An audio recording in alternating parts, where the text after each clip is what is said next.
భాష కేవలం భాష మాత్రమే కాదని అది మన జీవన విధానమని స్పీకర్ అయ్యన్న పాత్రుడు అన్నారు. గుంటూరులో నిర్వహించిన 3వ ప్రపంచ తెలుగు మహాసభలను అన్నమయ్య కీర్తనల సహస్ర గళార్చన నడుమ సుప్రీంకోర్టు న్యాయమూర్తి జస్టిస్ శ్రీ నరసింహ, విశ్వయోగి విశ్వంజీ, గుంటూరు మేయర్ కోవెలమూడి రవీంద్రతో కలిసి స్పీకర్ ప్రారంభించారు. పల్లెలో కూడా ఇప్పుడు తెలుగు కనుమరుగవుతుందని, తెలుగు విశిష్టతను మన పిల్లలకు చెప్పాలని స్పీకర్ అయ్యన్న పాత్రుడు సూచించారు.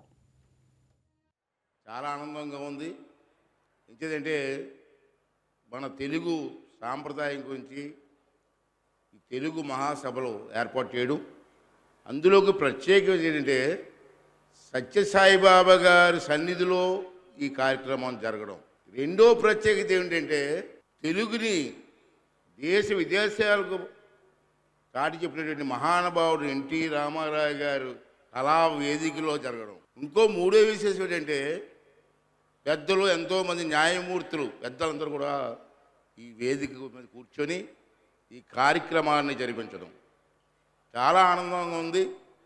ఇటువంటి పవిత్రమైన వేదికపై మాట్లాడే అవకాశం నాకు రావడం నా జీవితం ధన్యమైందని చెప్పి కూడా ఈ సందర్భంలో మీ అందరికీ మనవేస్తున్నాను. అంతేకాకుండా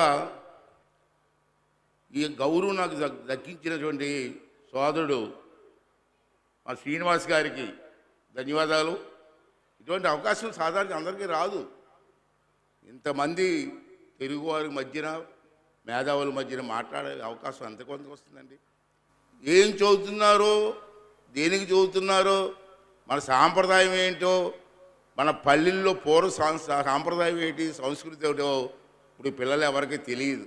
పూర్వం అమ్మ చందమామ రావే, జాబిల్లి రావా అని చిన్నపిల్లలకు భోజనం పెట్టేవారు. ఏమ్మా నిజమా? మరి ఈవేళ చందమామ పాటలు లేవు, పిల్లలకు సెల్ ఫోన్లు ఇచ్చేసి భోజనం పెడుతున్నారు. అమ్మ ప్రేమే వేరండి. ఇవాళ తెలుగు భాష గురించి మాట్లాడుకుంటున్నాం. తల్లి లాంటి భాష, మన మాతృ భాష.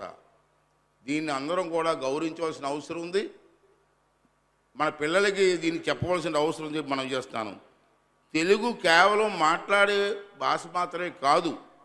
మన అందరం తెలుసుకోవద్దంటే మన జీవన విధానం తెలుగు, మన ఆచారాలు తెలుగు, మన సంస్కారం సాంప్రదాయాలు తెలుగు.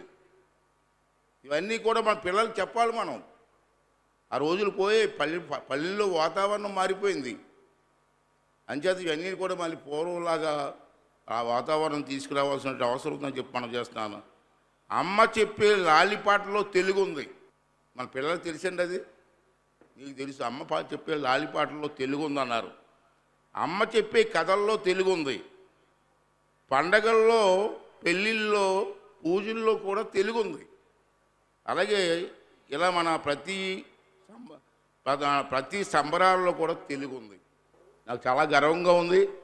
ఇంతమంది ప్రజల్లో తెలుగు గురించి, మన సాంప్రదాయాల గురించి, మన గౌరవం గురించి మాట్లాడే అవకాశం నాకు కల్పించావు.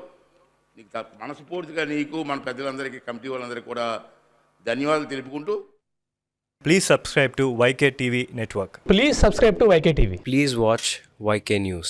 Don't forget to subscribe YK News channel